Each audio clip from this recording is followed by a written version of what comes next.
Welcome to another show of Insiders Elite. Today, super pumped. Jamie here, as always, or on that side, sorry, as always. But today we're talking about scaling on a budget. You know, one of the things that we work with clients on is growing their business. How do we scale the business? And when people think scale, they often think it's money, expenses. It's going to cost a lot. And what does scale give you? You know, scale gives you freedom. So how do we do that on a budget without having to spend tens of thousands, hundreds of thousands of dollars? Jamie. Yeah, scale, man, scale is the secret to it all. Scale is the secret to it all. And here's the solution that we're going to share with you today. The one great little tip: it doesn't have to cost a fortune. You know, I remember back in the day, I used to really think that I had to be the person that did it all, that I had to create this and I had to go here and I had to do this and do this and do this and do all these things. One of the reasons why is I didn't understand the resources I had at my availability. But the second reason is well, hey, I'm the perfect person to do it because I know it all, because I know my business best, and it's definitely got to be me.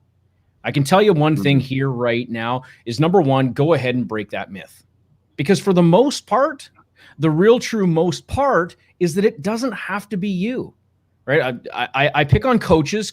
I love y'all. But I pick on coaches, and those coaches that want to go ahead and set themselves up a website. They want to build a fancy website and all that. Like, when's the last time you took a coding course, right? How do you know what the right SEO is, right? Your CSS scripting and all that. Do you know how to write that stuff? Hell, I don't even know what the hell I'm talking about here half the time when I get into that details. The reason is it's definitely got to be someone else or something else. Now, we're going to talk about that in a little bit, those something else. But it's all got to start somewhere. Now, Mick and I, we were talking a little bit in the background in the green room before the show started. We're talking, well, where's a great place to start? Like, how do we know where to scale our business? And Mick, you shared some ideas there. You shared a little process of kind of what to do, of where to start it out. Share that with us here. Yeah. So what we were looking at is to scale your business. If you're a manufacturing type business, or if you're a coaching business, or if you're it doesn't really matter what type of business. So you look at your process. So I'll use a switchboard manufacturing business. They produce 7 switchboards a month. They might be a $500,000 business, and they want to double their business.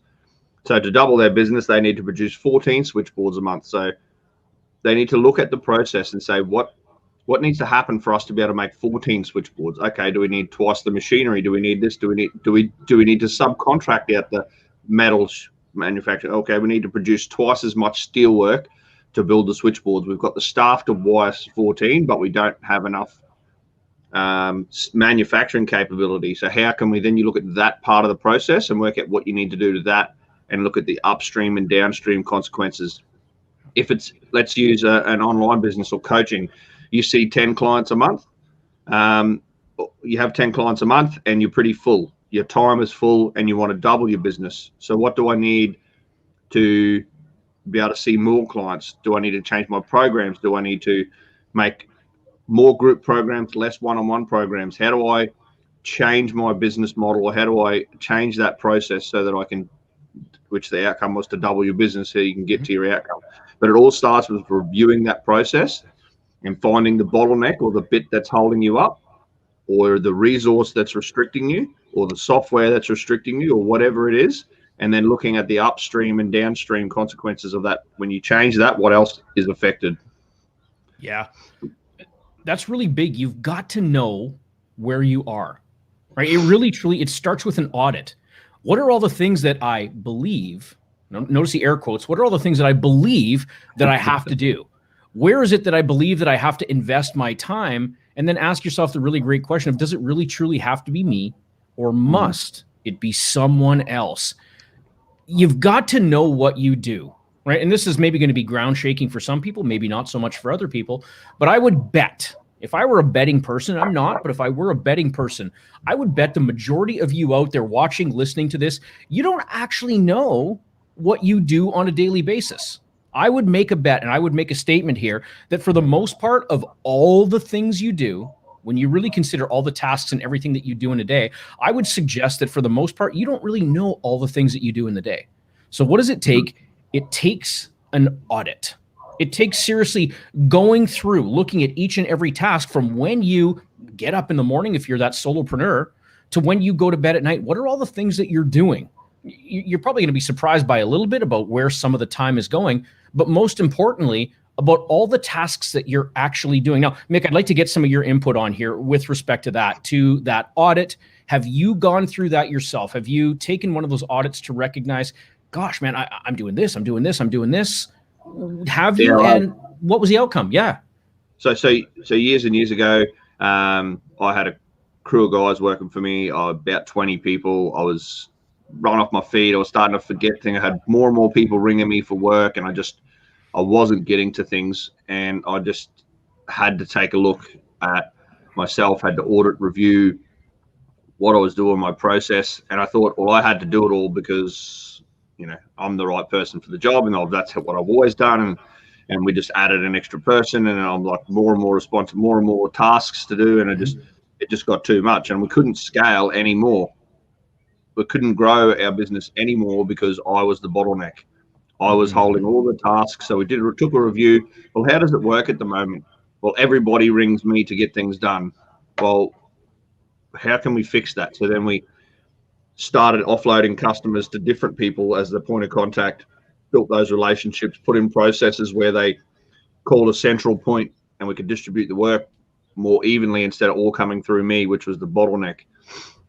And delegated, looked at responsibilities, like, does it have to be me or must it be someone else? And guess what? The answer was, most of the time it has to be someone else. Bless you. And it had to be someone else. And that question, asking yourself that, does it have to be me? Yeah, of course it does. Was my very first. No, well, I can't give that to it. I'm going to be honest. That was my response. Was like, well, who can we give this to? Well, no one. I'm like, I can't. Like, straight away, I started defending. Well, it's a bruise to my ego. They're trying to take things off me because I'm not capable. Yeah. It's not about you not being capable. It's about you recognizing your limits and recognizing the benefit. Because if your output is 100%, your output is 100%. I'm going to steal this direct from Gary Vee. Your output is 100%. That's great. You might hire someone to do your job, and they might be 80% of you, and you get all upset about it. But 10 times 80 is 800. Yep. You are limited to 100%. You can't put any more than that out. So no matter what, you can't scale if you're not okay with delegating tasks. Someone might do it 80% as good as you, and you can work on the other 20, but you're never going to scale unless you can delegate some tasks and be okay with them doing it at 80% of your capacity. If you want them to do it at 100%, give them half your business. Yep. Make it their business. No one is going to work as hard as you or do it the way you like it, exactly perfect. But you've got to be okay with 80%. Otherwise, you'll never. Oh yeah, brother, I am so glad you mentioned that. Like, I can't even begin to tell you how glad I am that you mentioned that, because, and I used to be in this too. It's like, why doesn't everyone want to work as hard as me? Like, I'm here, like, I'm ready to go. It's like, hello, Jamie, it's your business. Of course you're going to be the hardest worker. It's your baby. It's, it's what you're passionate about, unless you give them a percentage of that business. Like you just said, give them 50% of your business and watch the productivity increase. I absolutely guarantee you it will. Quite honestly, it's unrealistic to expect those workers to work as hard as you, or maybe even harder than you, when they don't have a vested stake in the game, when they don't have some of those shares or a percentage of the upside, percentage of the profits or anything.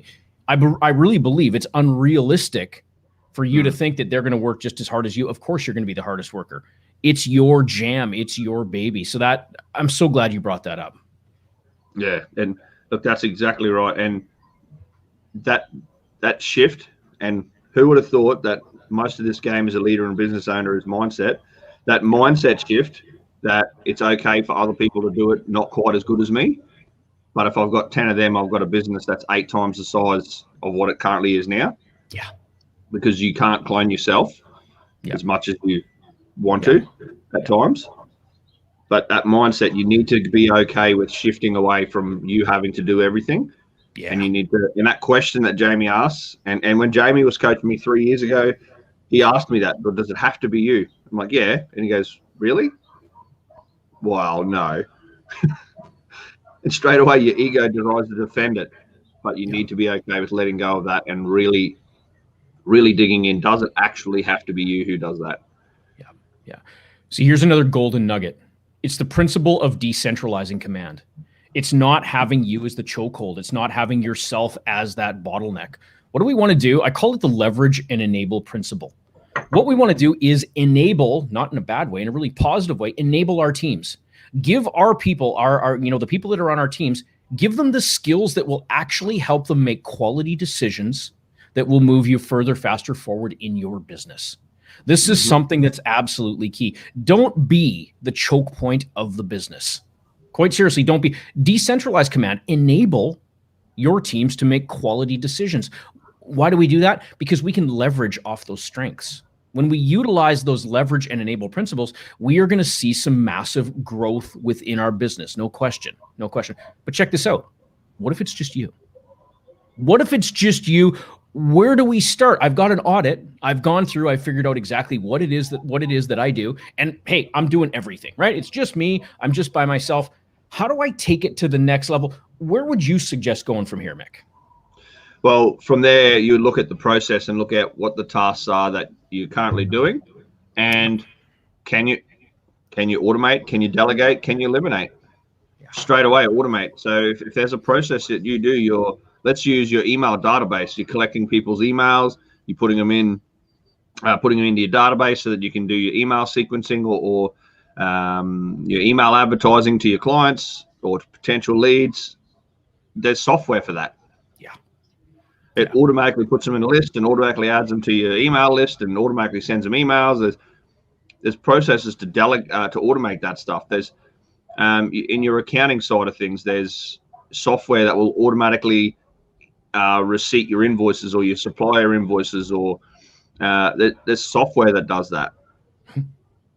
There's CRM software, customer relationship management software, that automates the process of generating work or creating jobs. If you've got a regular thing you do for a customer each month, there's software that will automatically create that. Yeah. So you don't have to go in, enter the job. Like, there's things that you can do to utilize your time better to automate the processes. Jamie, what you've been in a wide range of industries. What other things are there out there to automate that we can give our viewers an idea of what can be automated? Definitely. One of the things that's really coming on board a lot more is AI, artificial intelligence services. We are seeing more and more and more of this crop up. What's it going to do? Number one, it's going to save you radical costs. I want to come back to the automation, though. I mean, you landed on some really awesome points there, Mick. It is collecting those emails. Like, I'm going to tell you exactly what I do. Insiders Elite, many of you are on here today watching. Thank you so much for watching. But what I want to do is absolutely share it out. Comment from Martin here, our brother Martin. Martin came on the show here a while back. He is the sales strategist. Man, Martin's a rock star. Martin, thank you so much for your comment. That's it. Automate, eliminate, delegate, right? ADE. I call it my ADE formula, my AID method. Automate, delegate, eliminate. That's what it's absolutely all about. Thank you so much for sharing. What happens in the group when people jump in? Of course, I've got the 3 questions, right? The third question is always the email question. But what am I doing? Am I paying for someone to take that email and to put it in a list, and then at some point later on in the future, take it out of the list, put it into my CRM that's going to set emails? No, I don't do any of that. There's a program that I worked with, and no, we're not being sponsored by them. But hey, Group Leads, if you want to step up and sponsor us, we're all in. Kidding. Seriously, though, the program is called Group Leads. It is a Google integration whereby when I accept people into the group, I press one button. What it does is it collects the information. It does put it automatically into a spreadsheet where I'm collecting all that customer's data. Plus, what it's doing is it's taking that email and it's putting it into my CRM. What is it doing? It's setting me up so that when the time is right, boom, there's a welcome email sequence. There's a bunch of things that are coming out. That's all done automatically. I press one button. Now, what it used to take me, you don't think it's much, right? Each customer, okay, maybe it's just a couple minutes. Let's add that up over, a couple hundred people. Now we're into a couple 100 minutes. Now we're into 2 hours, right? By me pressing one single button, it does it all at once. And guess what else happens? It's the next section of the automation. So what happens? Boom, automatically email sequence is triggered. Now I'm in the process right now. I've, of course, scaled up myself. I've got a team that's actually working with me, and we're in the process of creating an entire email sequence that's going to run for about 2 weeks. It's all going to be automated. Now just think about that in itself. An entire email sequence about 2 weeks long that's completely automated. If you had to send that out one by one by one, my gosh, the time to do that is going to be absolutely nuts. Tracking, okay, who opened, who didn't open, right? Who looked, how long did they look? Did they watch the video? This is the power of automation, to be able to truly change it up and utilize the tools and skills that are out there. The other one I'll share quickly because I want to get some of your input on this too, Mick. Zapier or Zapier, however you say it. That one's been a big one. What's happening? Things are triggering automatically. I've got the UE Coaching Academy that I run through Teachable. And what happens is anytime someone comes in and signs up for Teachable, what's it doing? Same thing. It's taking that email address, it's putting it into my CRM automatically. I'm not having to go through and say, okay, who signed up this week? Copy, paste, move it over. I'm getting those tasks done for me that saves me a massive amount of time. What else happens? Boom, email sequence. People are being contacted. Right? People want the know, like, and trust factor. Those emails are able to provide that. This is all automated. Now, it took me some time to get here, make no mistake. But as long as I kept putting it off, I'd never be in this position. So, Mick, I'd love to know, have you done anything like this? Have you taken some things on or made some automations or anything that have made a big difference for you? Yeah, look, there's a heap of automations in other business that I'm a part of.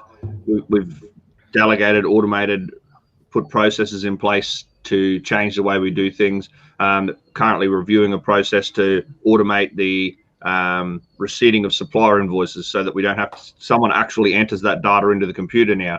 There's software out there that automatically imports all of that data. Yeah. So that saves a person. That's a cost-saving initiative. There's literally, it's a dead-end job. You can have the people then serving your clients better rather than data entry. And even in the manufacturing, automating and increasing, buying some new equipment that speeds up the process, like the testing. So we used to, with computer outlets, as a manual tester, you used to have to switch it over each time, switch ends, test it in each direction. Now there's bought the new software, new piece of equipment, you just press the test button once, 7 seconds, it's tested instead of a couple of minutes per. So there's heaps of little things and there's heaps of tools and gadgets that we've over time increased.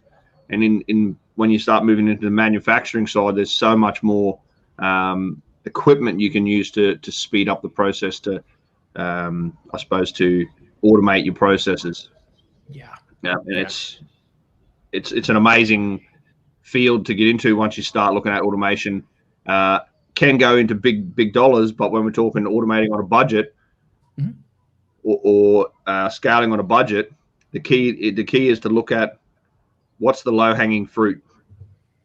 We can all come up with the grand plans to have this huge AI contraption to completely transform our business. It's going to automate the whole process, but you're probably going to have to spend a few $100,000 to implement that. Yeah. So what's the thing I can change right now that's not going to cost me much? Yep. And it could be something as simple as you're the bottleneck, automating a process that you spend 3 hours a week doing, and you could see 3 extra clients, and your business is now 30% bigger. Yeah. Yeah. And think about that. What could that do for anyone's business? Anyone that's listening in, anyone that's watching it, what could 30% do for your business? 30% more of your time back. 30% doesn't seem like much, but start adding it up, put a dollar value to that. I mean, I charge a disproportionate amount of money. I'm proud to say that. I'm absolutely proud to say that. And I recognize my worth, and I recognize what giving myself an additional 30% does. It enables me to serve my clients at an even higher level. I will take that all day long. Let's come back to some costs though for just a moment here. Zapier and group leads. Right? What's the investment in something like that? Straight up here, I think group leads is in that $100 and $150 a year. A year. Okay. Simple, small, easy. The time that it will save you is mind-boggling. You will make that up. If you're getting a lot of leads that are coming in, you'll make that up in the first few weeks, if not a month. It will pay for itself. Zapier. It's free. You can get a free system, or if you've got more zaps that you need to do, you pay a little bit extra. It's not much though. It's not a big contribution, $20 a month. Right? When you talk about scaling on a budget with the technology, with the stuff that's out there, you can really do this and you can really make a big impact in your business, give you more time back without spending a ton. Right? And that's really the automation. Any other thoughts on automation? Yeah, look, Jamie, like you said, you don't have to spend most of the software that is like automation type software these days is subscription based. It's low cost, 10, 20, and they all start with where you're at. They all have levels. So you don't need to go and spend the $500 a month. You can get a package, like Jamie said, $20 a month. So, you might be able to put all your automations, whole heap of software in place to automate whole heap of your back end system so you can spend more time serving your clients or more time doing what makes you money. If you're a tradie, you getting out doing work for clients is how you make your money. Yep. But if you're stuck in the office doing all the back end stuff, you're not out making money. So if you can automate that process, it might cost you a couple $100 a month, but save you 5-6 hours a month. So 5-6 hours out working instead of doing back end computer work that you don't like. It's a no-brainer. So these things are low cost, and yes, you'll have to spend some money, but you don't have to spend a lot of money. You can spend $20 a month, 150, $200 a month, and put half a dozen different bits of software in place that are going to change the way you spend your time. Yep. And they can give you 2, 4, 6, 8, 10 hours back a month. That's time you can spend doing what generates income for your business, or doing what you love best, or that's giving you the freedom back. We all started our businesses so that we could have more freedom. It's like having children to have more spare time, but the reality is you can, because you don't have to do everything, and you can get your time back. You've just got to understand where you can go through the AID method. Automate, delegate, eliminate. Definitely. That's a big part of it. One last piece of automation. I don't use it myself. I haven't gotten into this here, but it's the chat bots. Right? That's another thing. If you're utilizing social media to grow your stuff, whether it's on LinkedIn, whether it's on Facebook, Instagram, whatever it is, Twitter, whatnot. I mean, there's the chat bots and all there. I don't use them myself, so I can't give you pricing. I can't share with pricing. I prefer actual communication, actual ongoing communication. But that's one other avenue that you can pursue.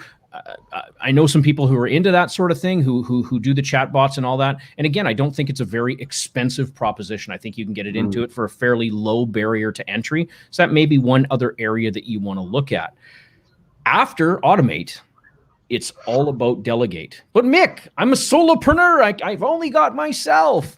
How do I delegate? What do I got to do there, brother? Well, that's where you got to look at your team.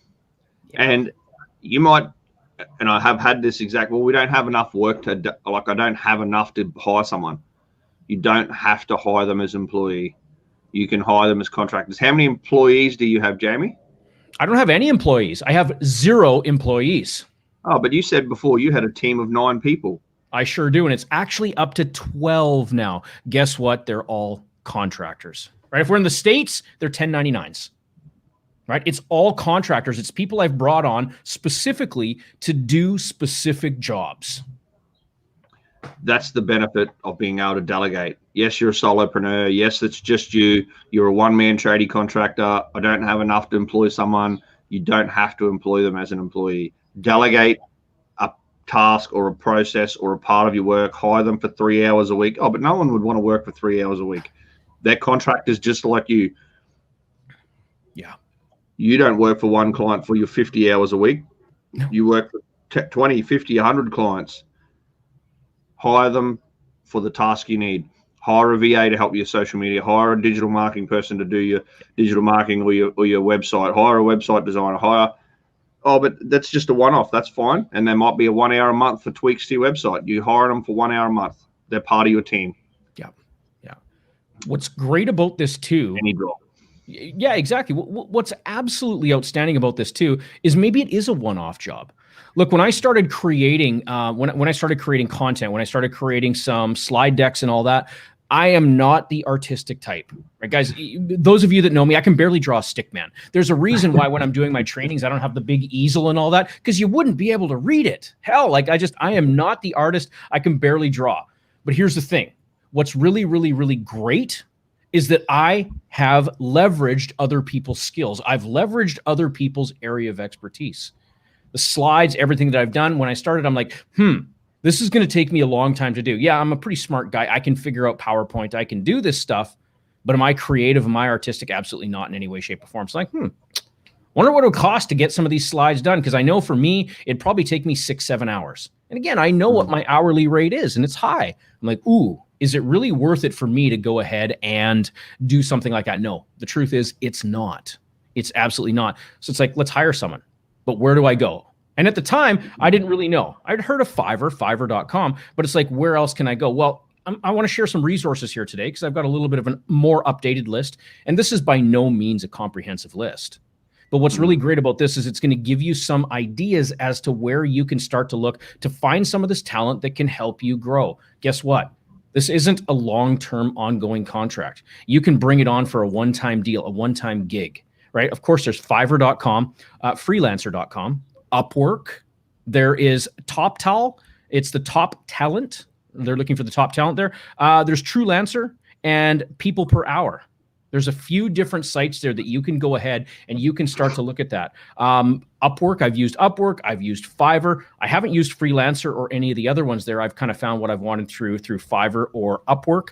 One of my current VAs right now, she came to me through Upwork. I was happy to find her through there, and it's been an absolute blessing.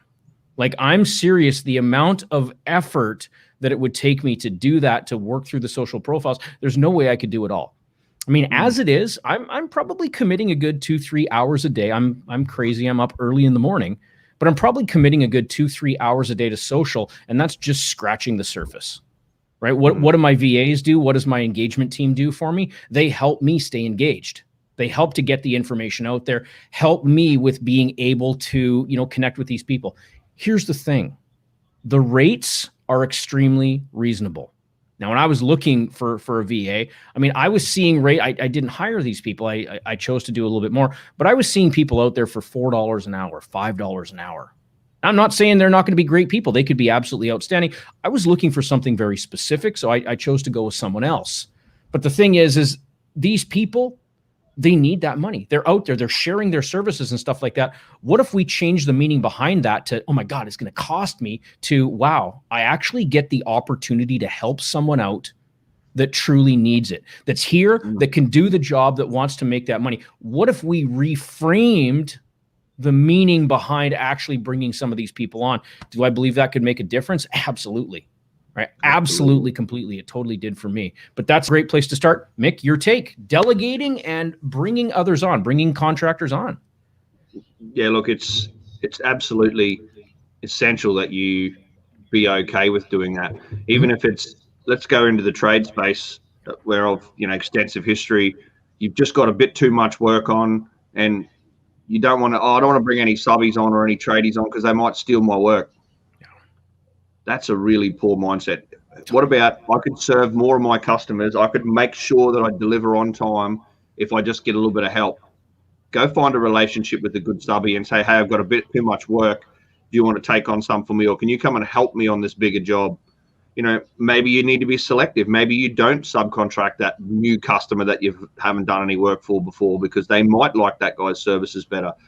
Maybe you use that subcontractor to do some of your regular contract work that you've got contracts in place for, because then that's all locked in. There's so many ways to delegate and use contractors to help you. You've got a big job on, get some assistance in there, so you can get that job done quicker. You can get to others. Yeah. There's so many ways to delegate, even in the actual trade or manufacturing. Like I said before, you need to make double the amount of switchboards. Go find a steel worker, a sheet metal shop, and ask if they can make this stuff for you and get some pricing and work with them to get some extra stuff made rather than invest the $200,000 for new machinery. Yeah. Maybe you can do that later once you generate the income to save costs, but build relationships with contractors and make them part of your team is the secret to growing on a budget. Yeah. There's no question whatsoever. I would not be in the position, the place that I am without leveraging that principle. It was one of the key things that helped me to scale. It helped me to grow, that really, truly helped me to be able to serve the clients that I do. Had I not done that, I can promise you with absolute certainty, I would not be here. I might be in the loony bin because I was trying to do everything myself and totally burnt out. right? That's Mick Lass is like, Mick saw me. There was times like I was stressed. I was frustrated, even though I know this mindset stuff. Trust me, I know this mindset stuff. Still, I was in a place where it's like, oh my gosh, I got to do this. I got to do this. I got to do this. I've got to do all these things. And I was getting into that state of overwhelm because I was the guy that was trying to put 30 pieces into a 24-piece puzzle. And guess what? It didn't fit. You cannot fit 30 pieces in a 24-piece puzzle. It just doesn't go. What did I have to do? I had to recognize, number one, that if I truly want to grow, that if I'm going to grow this business, that if I want to serve and meet my mission, right, my 10-year mission, if I want to achieve that 10-year mission, man, I got to do something because it has to be someone else. It must be someone else because I recognize exactly what I'm capable of. Having that team, having these people on board, and yeah, I invest into my team now. I am spending a few $1,000s a month into the team and all that, but here's what I want you to know. You can do it on a budget. You can go to that place where that money is small. You can do it for a couple $100s a month, right? You can spend just a little bit of time. Maybe it's that one-off deal. Yeah, go ahead, Mick. Yeah, look, I was just jumping on, thinking about exactly what you said there, that just that one-off deal, just leverage that person, but it all starts with, you said, a 30-piece puzzle into a 30 pieces into a 24-piece puzzle.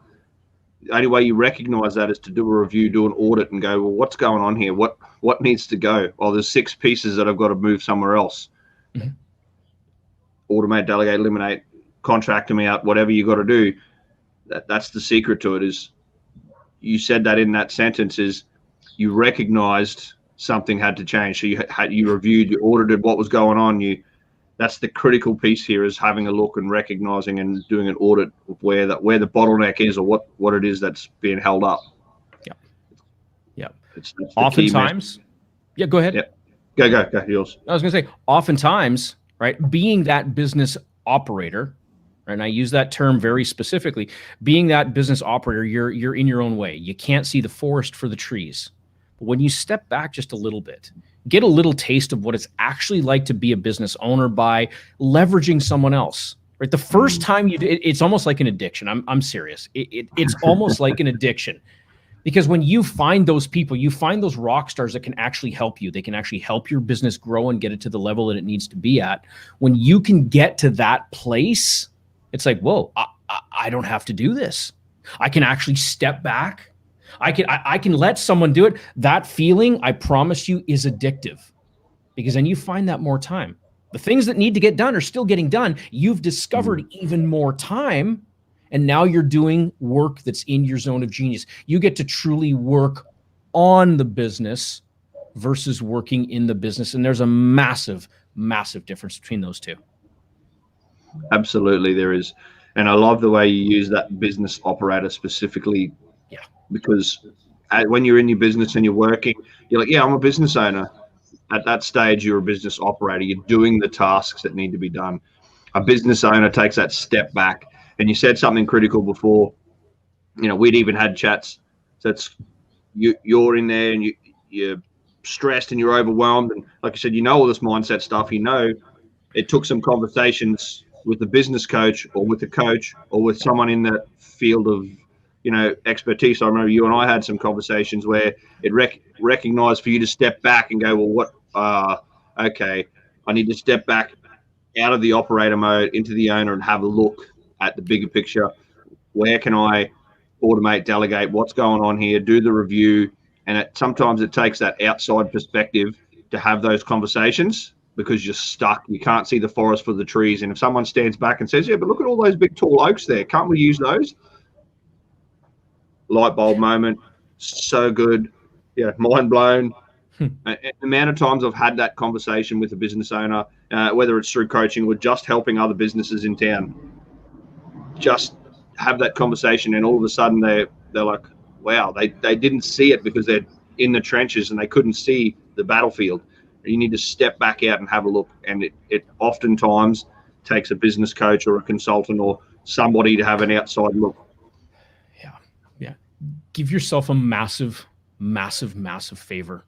If you don't have a coach, right? This isn't us selling our stuff here. We're here to give. We've been doing this for a year right now. We just want to give it. But if there's one piece of knowledge that we can give, one piece of very, very, very important information that we can give, is go get yourself that person that can help you level up, scale up, to really see the forest that's maybe right there, right in front of you. That's a coach. That's a mentor. That's a trainer who can give you this knowledge.